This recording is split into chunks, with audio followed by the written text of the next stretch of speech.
everybody. Hello there. Hello. This is Dennis Day. Some of you know me as Dennis Llewellyn Day, and that's another story that perhaps I'll get to down the line. I want to thank Gail Boyd for creating this wonderful platform.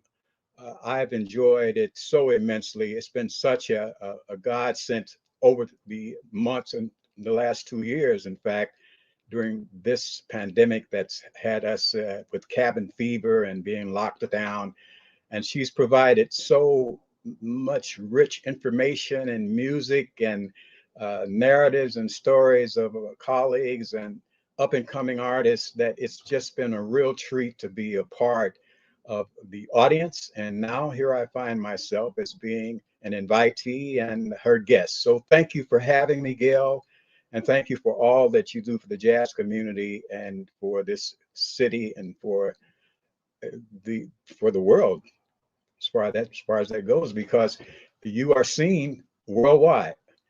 I am going to start rather than with a linear presentation and coming from the top and as usual with where I was born and that sort of thing. I want to start at the present. I want to say that I am paying homage to some of my fallen friends during this pandemic, uh, people like Mike Longo, Alex Lane, uh, got a couple of more names written here to Harold Mayburn, the great jazz pianist, and Chip White. These are all people that I've worked with and that I'm familiar with, and many in the jazz community are familiar with as well. And just to keep their names out there, it keeps their music alive. So I want to first pay that tribute. I presently am working on creating an archive of my material, performances that I've been engaged in, mostly live performances. I thought during the pandemic that one of the things that I would do was try to collect and curate some of the performances that were fortunately recorded, albeit on a fairly prehistoric form of recording with cassette tapes and that sort of thing. But that's the technology that was available when I began to this journey in jazz. When I started out, if you had the opportunity to record on a cassette recorder, then you recorded on a cassette recorder. And so I have these great performances that conjure up so much in the way of memories of people that I'd worked with, uh, people like Ross Townsend. I happened to be performing at Vigioni's the night that I was told, sadly, that Ross had gone into the hospital and he had gone into a sort of a diabetic coma. And I was so saddened by that because he was supposed to work with me that night.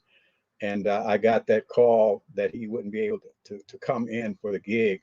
And I had to make that announcement and ask people to lift him up because so it's moments like that I'm archiving uh, that are rare and that really amplify a moment in history that people can make connections with. Oh, that's what was going on in New York City or going on in the world or the country at that time, because this is over a whole spectrum of years that I'm talking about, that I have these recordings that were made. So I'm archiving those recordings. And what I'm excited about is I'm creating new music. I'm creating new songs. One of the things that I felt was really needed in my life's experience in jazz uh, was the ability to learn how to write music and to learn how to write more proficiently.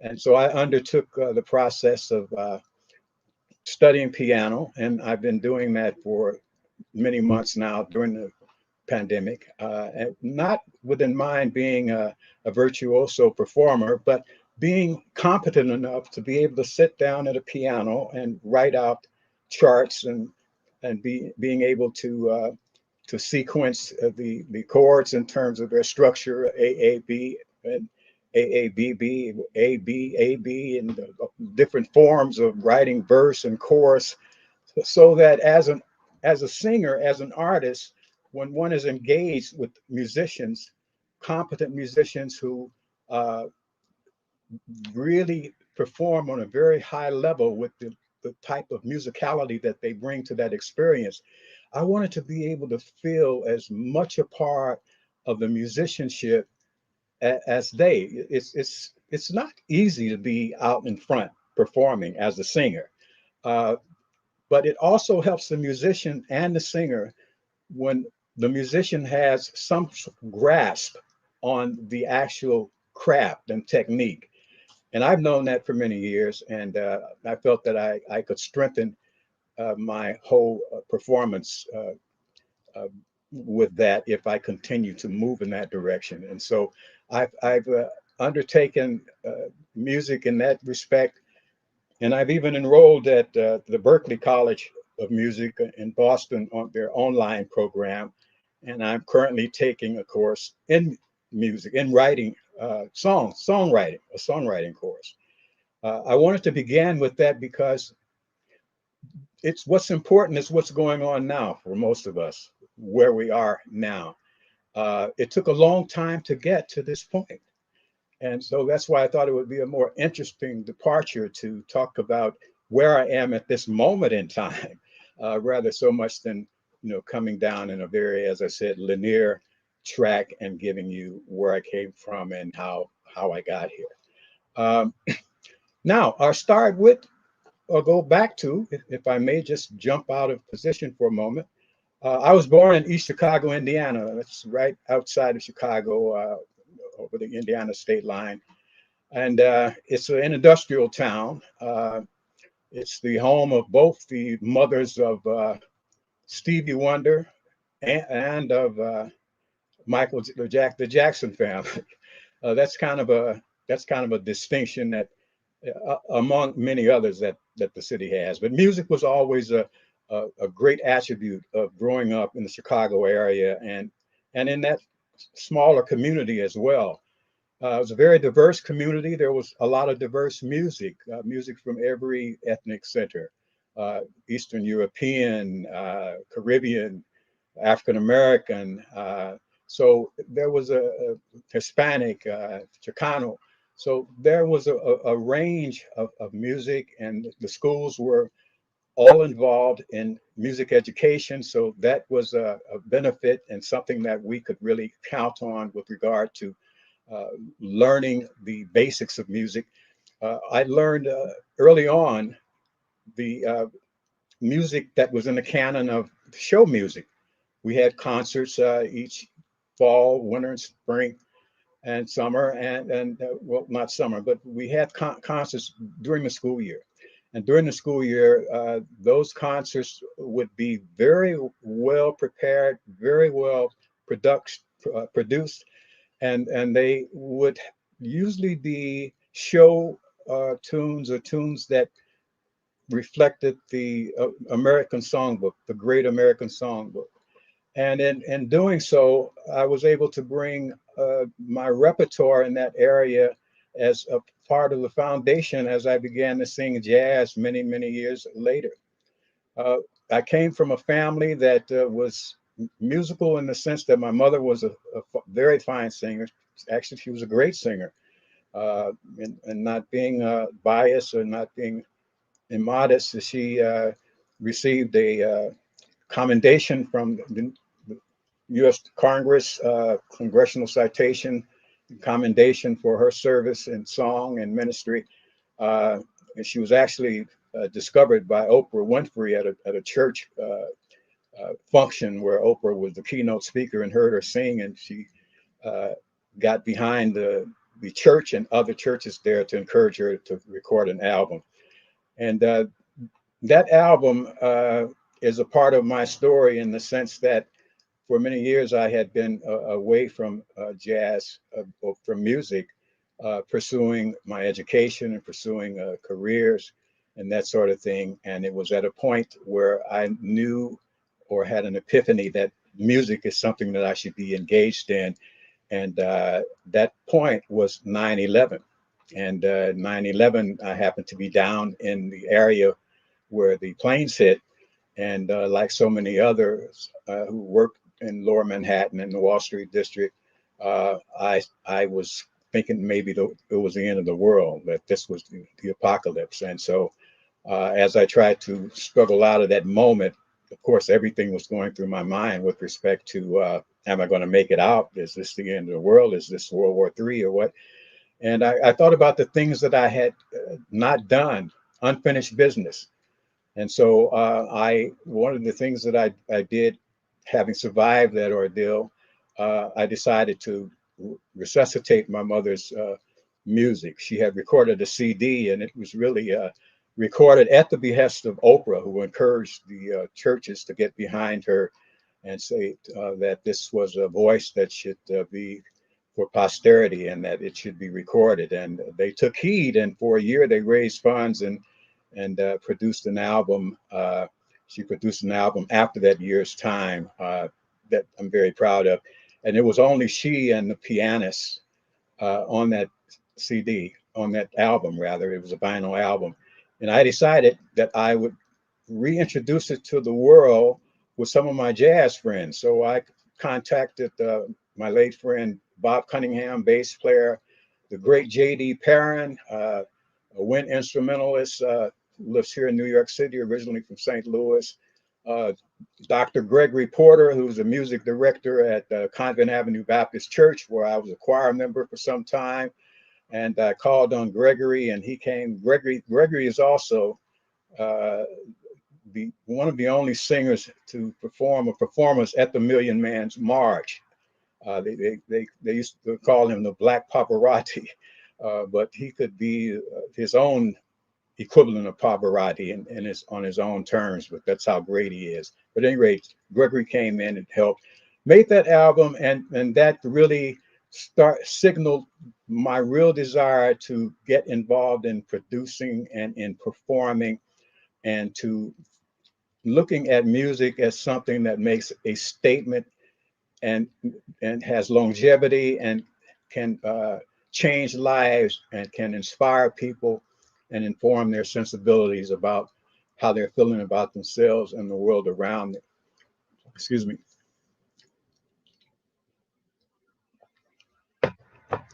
Thank you. So with that happening, I moved on with the idea that I would eventually retire. And when I did retire, I would go into music again, full throttle. Now, I say full throttle because growing up in East Chicago, I had been involved in music, started out in the church, Antioch Baptist Church in East Chicago, where I can remember as a youngster being placed up on the pulpit.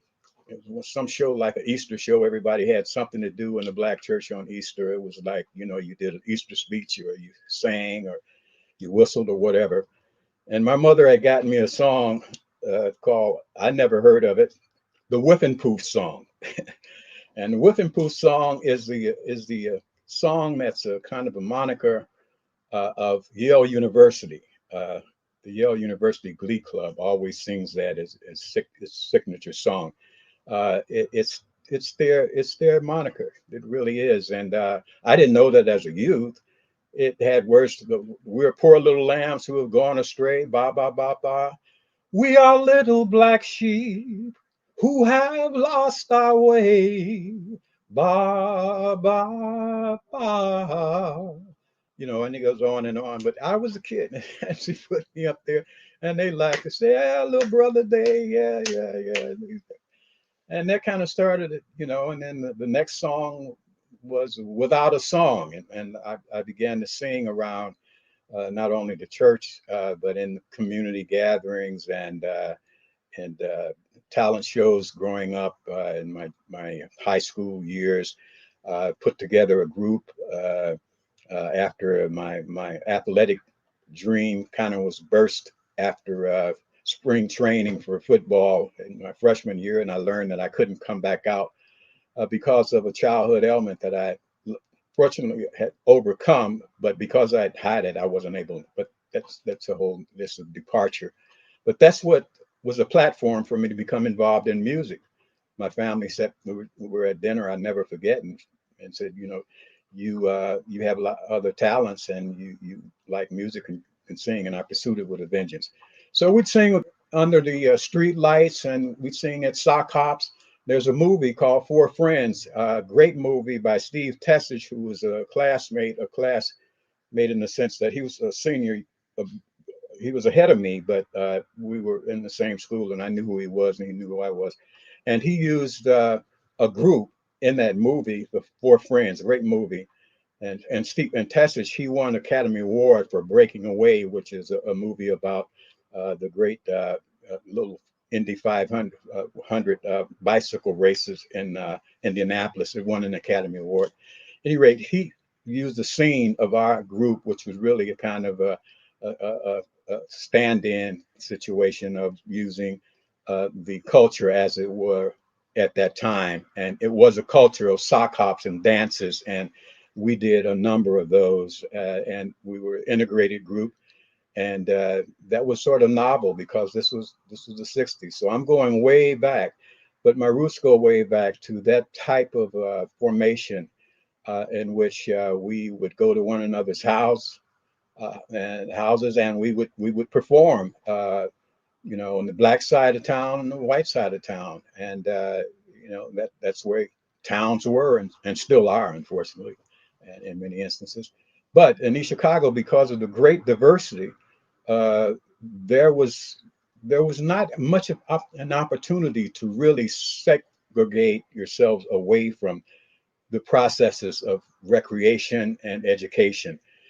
We were really in that mix for the most part of being able to do things together. So that was informative for me because it gave me a sense of the power of music bringing people together, the power of music being able to center people in a common space and place and be able to share common interests. And we did that.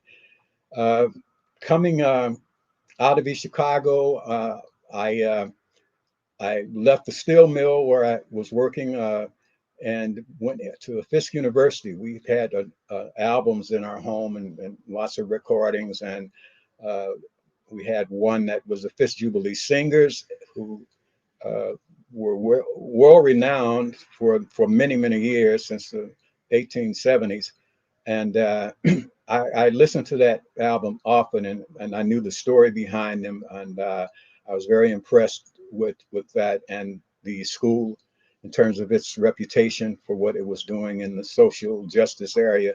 So I attended there, and eventually became involved in a singing group that we called uh, eventually was named the Jades, and I won a talent show at the Club Baron in Nashville on Jefferson Street, which was Music Row, the music strip on the African American corridor. And it was, of course, where the greats uh, really did their thing in terms of all of the names of that day: Nat King Cole, uh, uh, Peaches, not Peaches and Herb. Yeah, Peaches and Herb. And the whole bevy of artists that were coming through Nashville at that time: Sam and Dave, uh, uh, Gladys Knight and the Pips, Jimi Hendrix. This was one of the spots that he would hang out. Although he played at the New Era, and he would come into the Baron and he would sit in with Billy Cox. And I worked with Billy Cox a number of times, who was his bass player. And won the talent show, and I stayed there with the prize being uh, work, and I would be able to work there on the weekends, performing there for a while. It was like a 2 week engagement that ended up 3 months. I was called in to the principal, not the principal, the president of the university, Dr. James Lawson, and he just gently reminded me of prioritizing my education and making certain that I took at heart the importance of education and what it meant to have an education going forward. And I took heed to what he had to say, and I discontinued my performances there.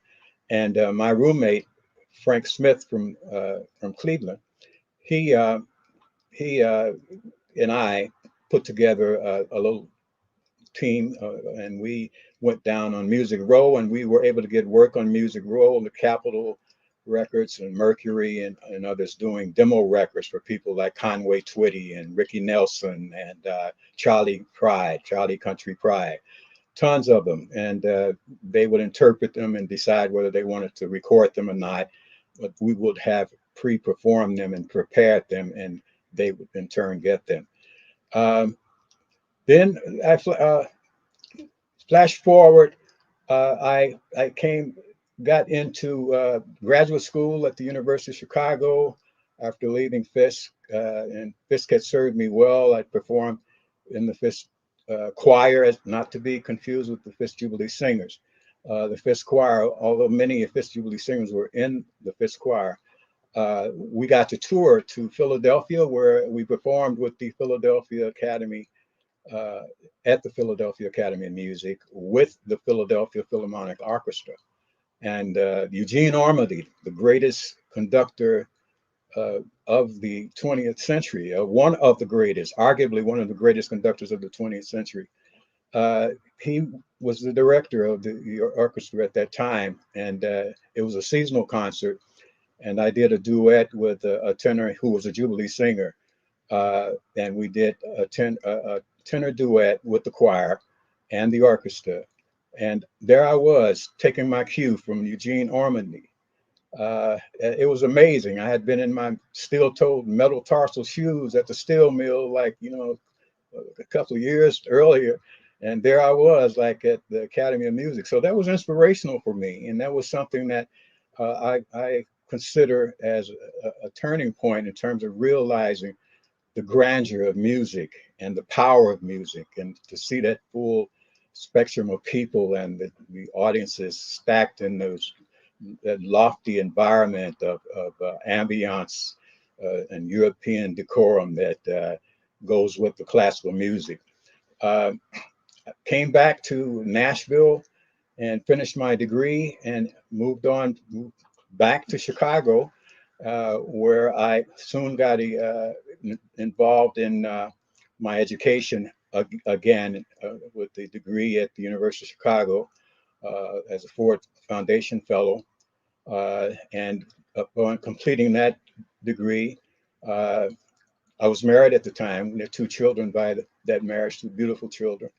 And as things worked out, I moved into Springfield and worked for the state in human services for a while. Worked as a legislative assistant and assistant superintendent of schools for the Illinois Department of Corrections, uh, and had formed a career base in corrections. So I always was trying to keep one foot in the reality of the work world and also the dream that I had of pursuing the music.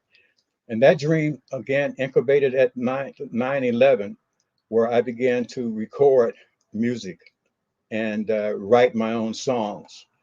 And I wrote songs that I was able to recruit people to work with me on, uh, like TK Blue, who is the protege of Randy Weston, and he is on his own terms a really great artist, and Art Porter Jr., who was with Verve at the time, who passed away in a tragic boating accident. But we had recorded in Chicago and put together my first CD, which is Dennis Day for Only You. And fast forwarding back with working with TK Blue, uh, I put together an album where he was able to participate on one of the tracks with that. And I've been fortunate to work with many great artists, and over the years, and the latest the latest cadre of artists that I work with was on the CD, uh, Bossa Blues and Ballads. I'm so proud of the fact that Camille Thurman, whose star has risen in the jazz world internationally, uh, I asked Camille to be a part of the project, and she gladly consented. And we did a bossa tune by Jobim, Waters of March. Interesting song. It's Brazil's voted its favorite song. It's really like a national treasure as of a song. But we did it. I thought we did justice to it. Uh, yes, and Gail says, "Do you see this? Do you see this?" Yes. Thank you. I'm so happy to have you here. Thank you, Gail. I'm so happy to be there. Rome Neal, always love hearing about your mother and hearing recorded music. Your recorded music record. Thank you. Thank you very much. Rome Neal, I performed at his Banana Pudding Jazz platform showcase many, many times. And he is one of the cultural treasures of this city. And we all love and respect him. And thank you, friends. I appreciate that. So things are kind of coming down to the wire here. I kind of scattered around, and one of the reasons being I have a very extensive resume connected to this platform, to what we're doing here. So if you have an opportunity, you can read all kind of resume type stuff. But I wanted to get into some of the, like, the nitty gritty, the real feeling stuff, that goes along with pursuing the music. Of course, there have been ups and downs with pursuing it, but for me, uh, it's been precious. So a couple of things that Gail wants me to consider hitting on here. Uh, how did you get into jazz? A jazz musician you remember hearing? I remember my first jazz musician hearing was Horace Silver, and it was at the Plug Nickel in Old Town in Chicago on the Upper North Side, and I was mesmerized, And he had done Senior Blues and songs for my father, and it was just I was just intensely listening and watching his intensity, and that stayed with me. The intensity of performance, particularly at the jazz level, and that's part of the reason that I felt I had to step up my game, as they say. And I'm taking this course at Berkeley to try to really hone my skills in the area of understanding the nuances of this music we call jazz, because there's so much learning to do and it never ceases. Uh, Say, hey, okay, loves Waters of March. Thank you. Thank you so much. Uh, let's see, where else can we go here? And how are you coping with the pandemic? Coping with it by being creative, writing new music. I'm going to have a single come out. It's going to be kind of a retrospective 80s type of a presentation, because I wrote it. I wrote it in the 90s, and I thought it was a good song. And so we're working on it as we speak, and I hope to be able to release it before the year is out. Maybe by the holidays. And also learning to write music, learning to write songs, learning the lyrical and the harmonic components of music and how they fit into storytelling. Because I formed a company called D-Day Media, and I've had my own television shows on MNN, which is Manhattan Neighborhood Network here in New York City, and it's called Global Village Talk. And you can Google it. You can see some of the episodes which focused on public affairs and topical issues of the day. And it's been something that I've been very proud of with respect to the quality of the productions. And I had managed to pursue another degree at Long Island University in media arts, with the notion that I'd be able to augment the video components of the shows that I produce and the programs that I produce with my own music, because music is a real cost factor with regard to uh, producing and distributing a movie or a video. You have to have those rights. And the other thing is, I worked as a policy and politics co-chair of MWA, which is Music Workers Alliance. great people in that, like Henry Threadgill and other people. But these are the people that kept the hope alive for musicians, and the spaces open for working and for being involved in the music. And so I'm really proud of the fact that I've been able to work with the Music Workers Alliance and other groups and doing things to ensure that musicians had spaces and places to work and to perform. So that's been a way that I've dealt with the pandemic and trying to survive it like all of us have been. And I really am happy, as we all are, to see that things are coming back around. So things are coming down to a head, I see now. And if there are any other questions here, I'll take them. Uh,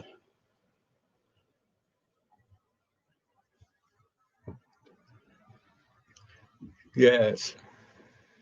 Oh yeah. The Gail talked about that postcard that she found in her mother's belongings. That was a concert I did at St. Peter's Church. They call it the Jazz Church. It was a tribute to Dr. Martin Luther King. One of my specialties is putting on what I call specialty concerts or concept concerts. And the concert was a tribute to Dr. King using music that he loved. You know, he was a great proponent of jazz, and he spoke about jazz in Germany uh, years and years ago about the importance of it. And that's where that card was made up. And her mother kept it in her possessions for many, many years. And Gail happened to find it in her possessions. It's a beautiful story, and I'm glad that she shared it with me and sent me the card. So, let's see, it's her mother. I see Nanny Assis. He was on the show last week. Nanny Assis, the great Brazilian percussionist singer, he was also on one of my recordings. Hi, Nanny. And I just say, as we're closing out, it's been my privilege and honor to have worked with, performed with, recorded with some of the great, great musicians of this era, bar none. I am not bragging or being immodest. I've just been blessed to, it's been fortuitous that I've been able to have these connections and have the support, and I've had great support. And one of the things that I learned from a friend, Ernie Hayes, was like, you know, uh, learn to listen, learn to listen. And he always pointed to little Jimmy Scott as an example of that. He said, Jimmy always knows where one is. In other words, wherever the count is and whatever the tempo is for that tune, if you think Jimmy is so laid back that he's behind the time and behind, he's not. He's hearing and he knows every measure what the next phrase is going to sound like, what it's going to be like. And that comes from years of honing his skills and his ear. So musicians, how to listen. My advice to any young musician would be learn to listen, and don't be afraid if you have to take on other types of work. If you really love this music, find something that is compatible with your ability to pursue this music with a rigor, and you will find that you can have the time to cultivate and hone your skills and still make a living. If you are not a person that has the level of skills and ability to go out and make a living on a day-to-day basis without having an aid or having a supplemental income. That's just uh, pragmatic direction from a person who comes from a pragmatic perspective. uh, I hope it doesn't offend anyone who's of the philosophy that it's all or nothing. Been there, done that. And I found that the pragmatism hasn't hurt me, if you know what I'm saying. But I love you all, and I try to communicate with as much as I can online during the pandemic, and having had aspirations to be a coach and a teacher. I guess encouraging people is a part of what I do. You can reach the D-Day Media WordPress.com. I have a blog on there. I have two blogs. It's D-Day Media WordPress.com. That's my blog, and my you can also reach my website at ddaymedia.com, www.ddaymedia.com. ddaymedia.com, that's the website, and I'll be upgrading that as I prepare this archive of music that I spoke of earlier. And I'll also be creating new music.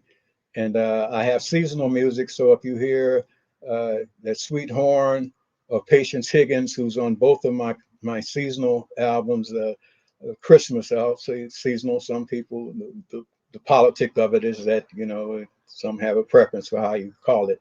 It's Christmas in my domain, and so I have great musicians on that. My old friend Paul Ramsey and Patience Higgins, and Earl Bryce, uh, and Jim West, a pianist from up in Rockland County.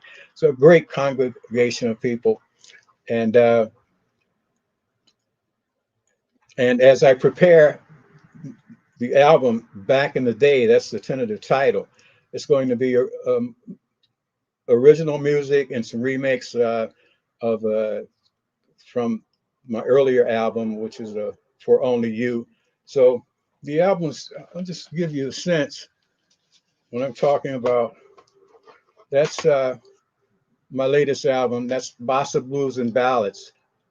It's what the title suggests: bossa nova, blues, and ballads. And then this was the very first CD, uh, and there I'm singing at a tribute to Billy Eckstine, and I had just come off the stage after Tony Bennett had been performing, and I had coaxed Tony Bennett into staying around uh, long enough. Well, actually, I told him before I was nervous about going on after him. He decided he would stay on a bit longer just to support me because he had a flight to catch to LA. And he did, and he stayed and became a supporter. And so I'm very happy with that. I have a picture of it. I posted it. I posted too often, actually, but but who wouldn't? Yeah. Love you, Tony Bennett. Yeah, that's that.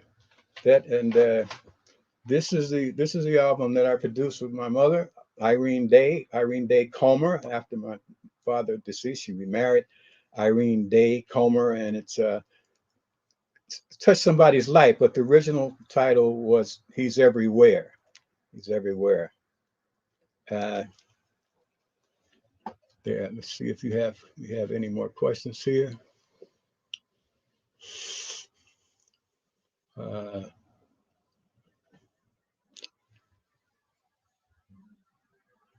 be happy to hear you. Yeah. Okay. Any other questions? So,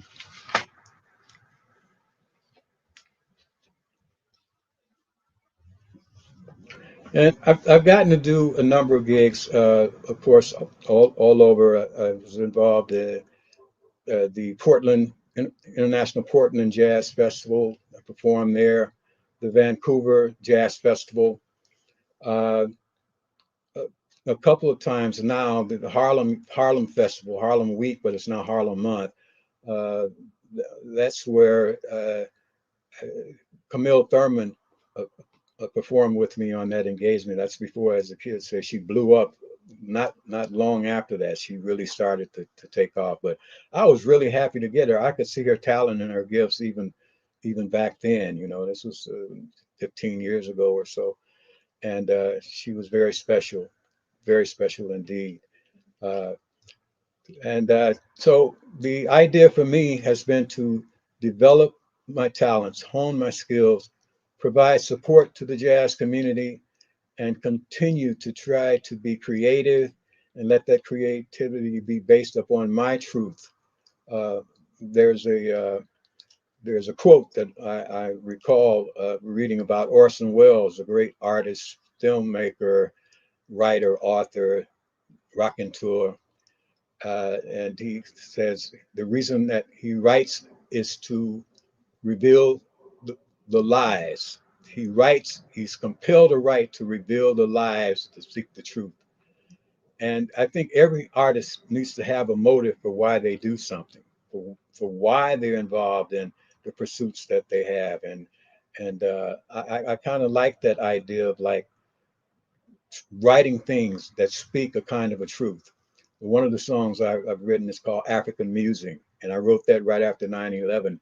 And I wrote that after 9/11 because I had wanted to go to Africa, and I had hopes of going to Africa uh, that August prior, when there was an international conference on racism that I'd wanted to attend. So I met with some people at the United Nations about sponsorship of attending that concert. And it wasn't a concert, it was a conference. And what happened was the United States balked against the idea, and so it didn't come off. And so after 9/11, I recall some of the things that I had put off. One was the lady that was my companion and that I was dating, and I actually was really liked for some years. I said, "Why are you putting off marrying her? Why don't you ask her? Maybe she'll still take you." And sure enough, I did. So that came out of the 9/11 experience for me. So I mentioned that because I've made a documentary on 9/11, The Unfinished Business, and that's what it's called. And some of you may have seen the clip from that, the trailer from that here. It's an unfinished project, as it were. But hopefully with the impediment of not being being priced out of the market of songs that are available through the large production companies, it's really more prudent to produce one's own music. And that's what I hope to be able to do as long as I'm breathing, is to be able to produce my own music, write it, produce it, distribute it. And for those of you who really are interested in how you go about doing that, you need to become involved in some of the forums that are around. Young people become involved in forums about the business aspect of this art and of the art of jazz and making music, because you need to know in this viral environment that we're working in this with these DAWs, as they're called, digital audio workshops, where you can put your own projects together in your own digital audio workshop and be able to make it a marketable commercial process. Because if you have control over your content and your media, there's no reason why you can't create it through the broadband process of securing enough broadband to get your music and your originality out there before the public. So that's a process in itself, and I'm looking at that. I was inspired by that many years ago when the internet first was developing. I attended a congressional subcommittee hearing that was chaired by Congressman Perrin Mitchell and some friends of mine. One friend from Fisk and I, and we attended that conference. It was around the same time that the gentleman put together BET. We were all, many young black men and women were in that conference room listening with bated breath about this new invention called the internet, and what it was going to do to change and revolutionize the marketplace. And it's done just that. And as a young singer, instrumentalist, you serve yourself well to continue to do the gigs and to do the performances, the ones that don't pay and the ones that do pay, and because you grow with that. I had people like Eddie Chambly take me in to do performances with him when I came to New York and hung out at Sweet Basil's every weekend. And Eddie and I became close friends, and we performed in many spots. Eddie was the saxophone player of the late, great singer Dinah Washington. She had 5 husbands in her time, so that's probably no real uh, great distinction. but Eddie was one, and we shared some great stories. He told me a lot that I won't share here. But my point is that Eddie and people like the Eddies in the world who are masters at what they do.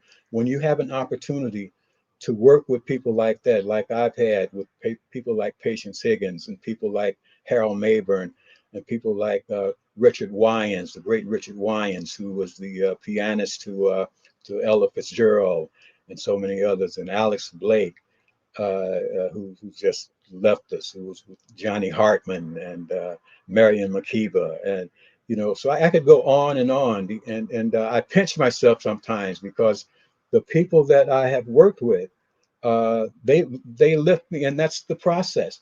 When you work with royalty, it makes you feel kingly and courtly, and it makes you feel stately, you know, and it lifts your currency, uh, your ability to create your own value in the marketplace, and uh, and that will happen as well. The more we dig in depth into this new age of digital marketing and digital marketing management. These are the buzzwords that you need to look into in terms of how you cultivate your pursuit of this music. Uh, so I would encourage you to look at that. Uh, and I thank you very much, Gail. I appreciate so much your having me. You don't know what a blessing you have been to this community, and I just want to say salud and thank you, and wishing you all the best in all of your pursuits. And thank you all.